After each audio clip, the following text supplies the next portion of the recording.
कर्नाटक में विपक्ष की बैठक के बाद ऐसा लग रहा है कि पूरी बीजेपी और उसमें प्रधानमंत्री नरेंद्र मोदी वो सब बैकफुट पर चले गए हैं और कांग्रेस पार्टी ने, विपक्ष के इस गठबंधन ने जो तीर चलाया वो एकदम सही निशाने पर जाकर के लगा है।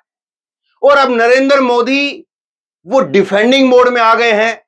नरेंद्र मोदी अब वो विक्टिम की तरह से ट्रीट कर रहे हैं, अपने आप को पेश कर रहे हैं विक्टिम की तरह से।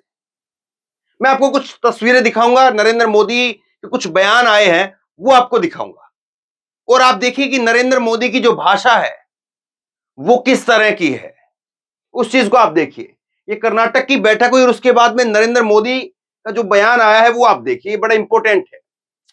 नरेंद्र मोदी साहब जो है वो यहां पर कह रहे हैं कि मुझसे गलती हो सकती है लेकिन बदनीयत से मैं दूर रहूंगा, बदनीयत से कोई काम नहीं करूंगा। और साथियों, मेरा जीवन आप देखते हैं, देश देख रहा है, मेरे शरीर का हर कण, मेरे समय का हर क्षण देश को ही समर्पित है। आपका ये विश्वास, आपको ये सारी आशीर्वाद मेरी ऊर्जा है। यानी एक तरह से नरेंद्र मोदी जो है वो कह रहे हैं कि मेरी नीयत खराब नहीं हो सकती है, मैं पूरी तरह से देश को समर्पित हूं। ये सारी बातें जो वो नोटबंदी के समय पर जब फंस जाते हैं तब इन बातों को कहते हैं। जब वो लॉकडाउन के समय पर, जो कोरोना के समय लॉकडाउन हुआ था, तब वो फंस गए थे क्योंकि पब्लिक का जो सेंटिमेंट था उनके बहुत खिलाफ चला गया था कि सरकार कुछ नहीं कर पा रही है, सरकार फेल हो गई है।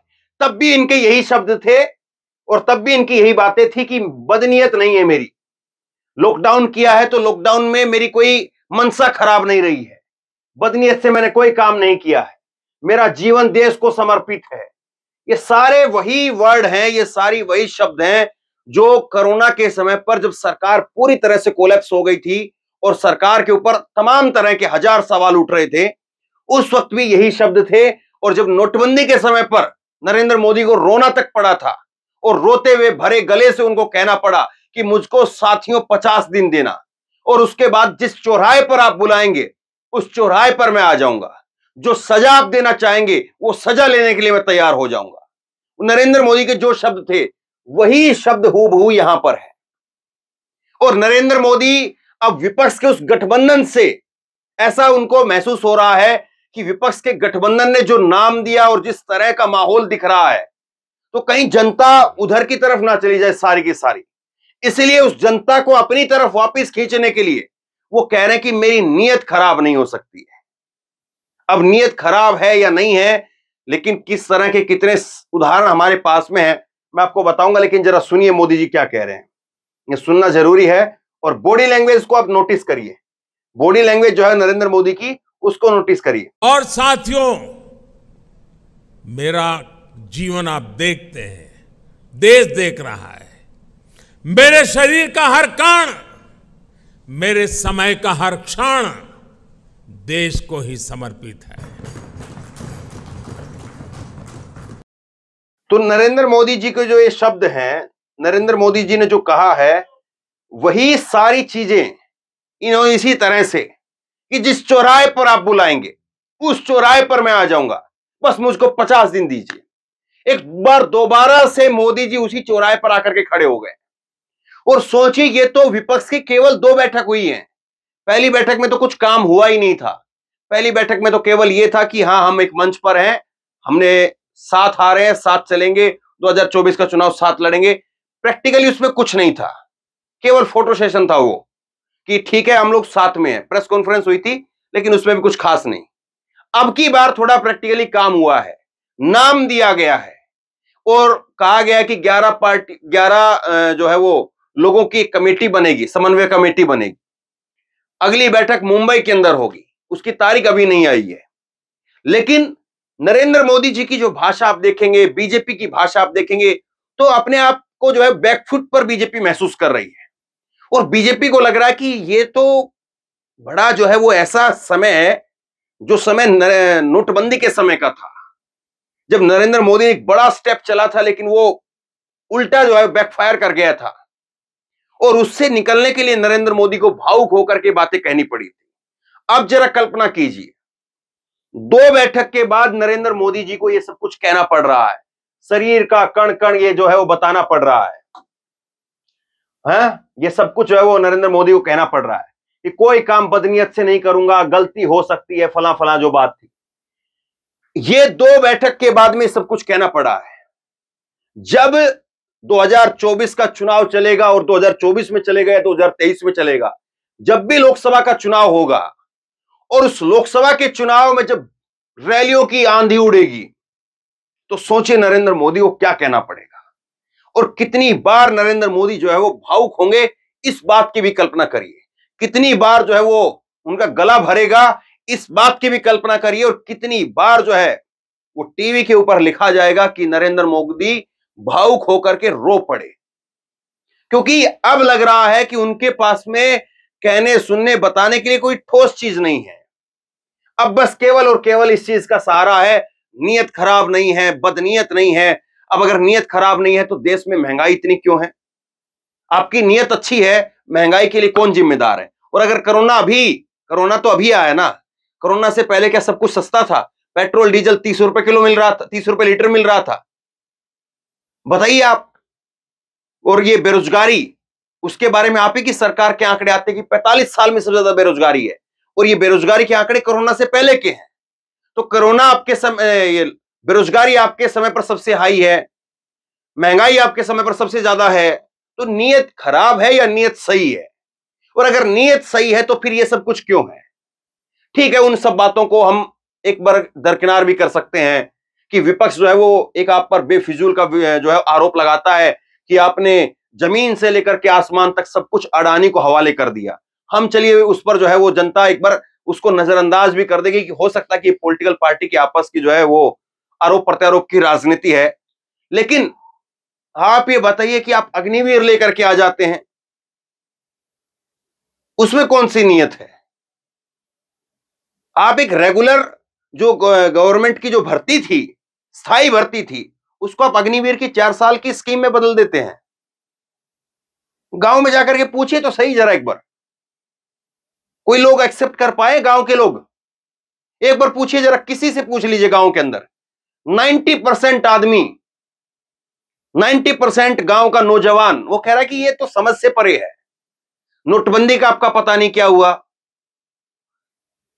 तो ये समझ से परे है। और दूसरी चीज अगर आप देखेंगे तो बीजेपी, ऐसा लग रहा है कि जो नाम दिया गया, इंडिया जो नाम दिया, वो एकदम से बिल्कुल सटीक जाकर के लगा है।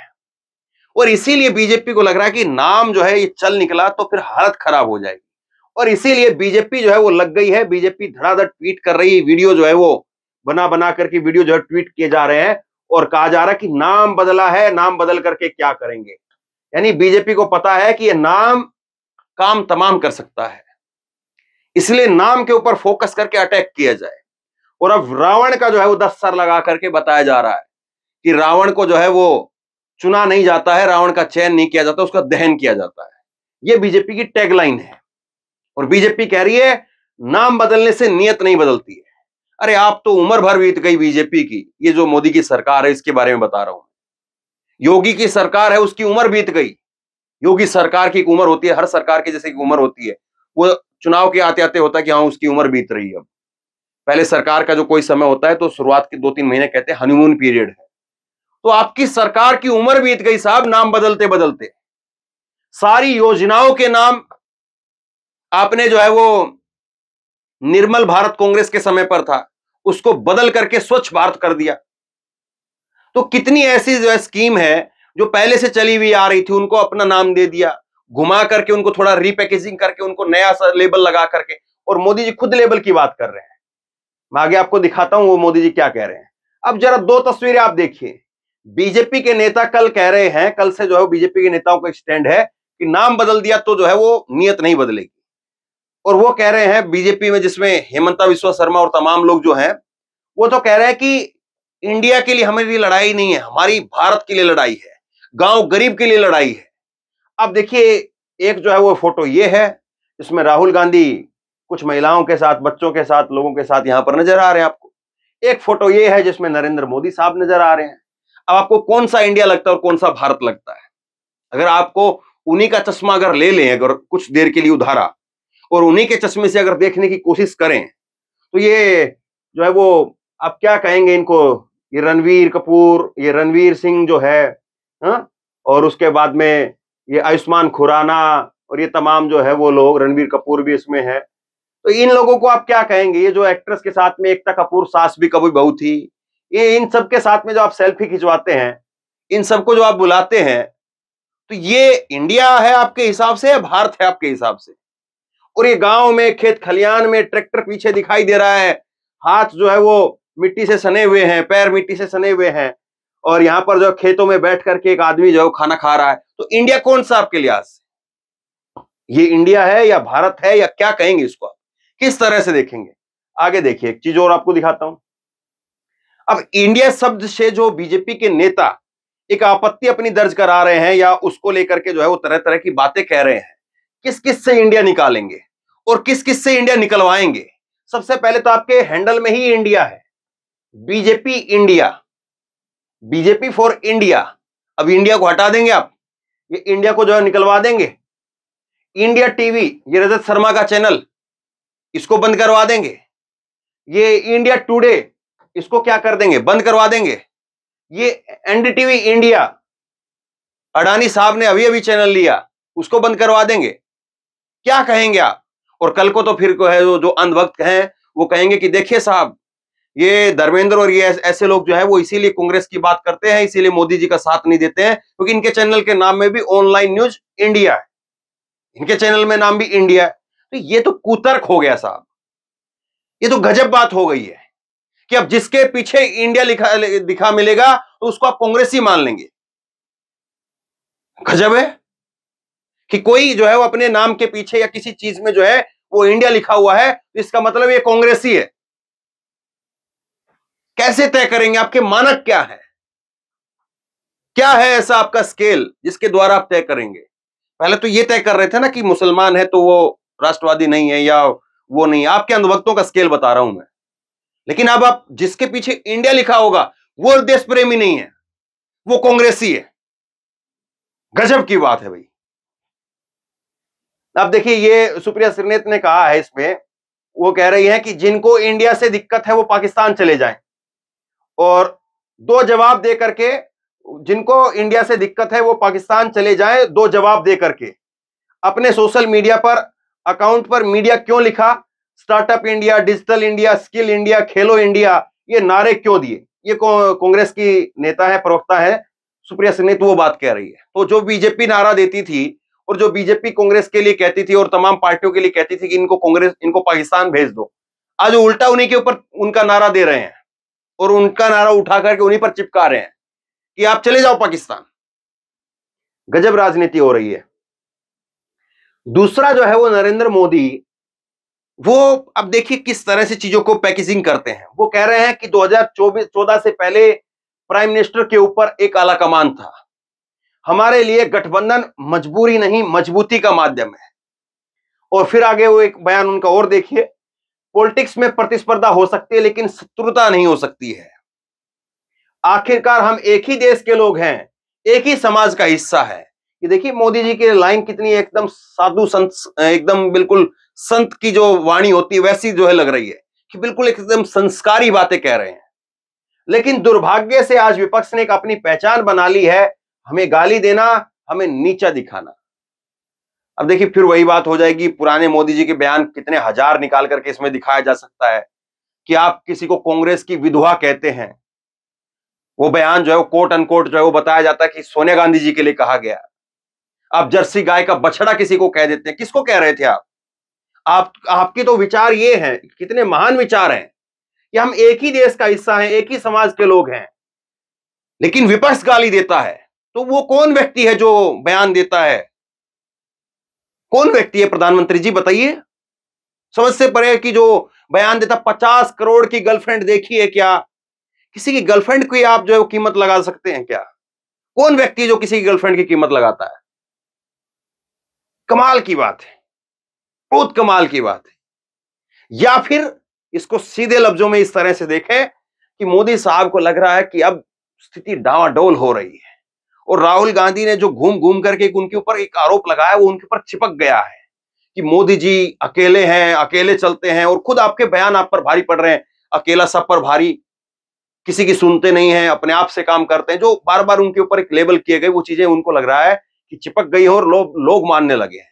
और इसीलिए मोदी जी अपने आप को बहुत उदारवादी तरीके से पेश कर रहे हैं, बहुत ही उदारवादी तरीके से जो है वो अपने आप को दिखा रहे हैं कि साहब, मोदी साहब, मैं तो जो है बहुत खुले विचार का हूं। और फिर तो इनका एक बयान आखिरी में वो आ ही जाता है, और 2024 में हो सकता है फिर से कह दें कि मैं तो फकीर आदमी हूं, देश के लिए कर रहा हूं, झोला उठा करके चला जाऊंगा, लेकिन ये लोग लूट करके खा जाएंगे। अब मोदी जी देश में 10 साल से ही आए हैं, उससे पहले तो कोई और ही लोग थे ना, और अगर लूट करके देश को खा ही रहे थे तो क्या वाकई हम एक ही दिन में और 10 ही साल के अंदर इतना सब कुछ हो गया जो अभी देखते हैं हम लोग, या पहले से है? खैर, ये सब राजनीति की बातें हैं, लेकिन एक चीज जरूर जो है वो साफ तौर पर दिखाई दे रही है कि कुछ न कुछ तो बीजेपी के पास ऐसा संदेश गया है, बीजेपी के पास कुछ न कुछ तो ऐसी इंटरनल रिपोर्ट या कुछ सर्वे गया है जिससे बीजेपी को लग रहा है कि विपक्ष का ये गठबंधन, ये नाम, ये सब कुछ जो है वो नीचे तक असर पहुंचा रहा है। और अगर नीचे तक गांव देहात में असर पहुंच रहा है तो फिर स्थिति डावाडोल है। तो बहरहाल आप बताइए, आप इसको किस तरह से देखते हैं? और मोदी जी का ये नया अवतार जो है, उदारवादी अवतार, कि वो विपक्ष को गाली नहीं देना चाहते हैं, वो विपक्ष को अपने ही समाज का हिस्सा मानते हैं, किस तरह से देखते हैं इन सब चीजों को? क्या वाकई आपको लग रहा है कि प्रधानमंत्री नरेंद्र मोदी साहब बहुत ही उदारवादी नेता हैं, या आपको लग रहा है कि अब चुनाव में जब लुटिया डूबती हुई दिखाई दे रही है तो वो विक्टिम कार्ड खेल रहे हैं?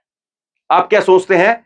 नीचे कमेंट बॉक्स में अपनी राय लिख करके जरूर बताइए। इस वीडियो को खूब शेयर कीजिए, लोगों तक पहुंचाइए, और इसी तरह की तमाम खबरों के लिए ऑनलाइन न्यूज इंडिया को सब्सक्राइब कीजिए, साथ में जो बेल आइकन है घंटी उसको जरूर दबाइए। अगर ये वीडियो फेसबुक पर आप देख रहे हैं तो फेसबुक पर हमारे पेज को लाइक कीजिए, फॉलो कीजिए और इस खबर को शेयर कीजिए। धन्यवाद।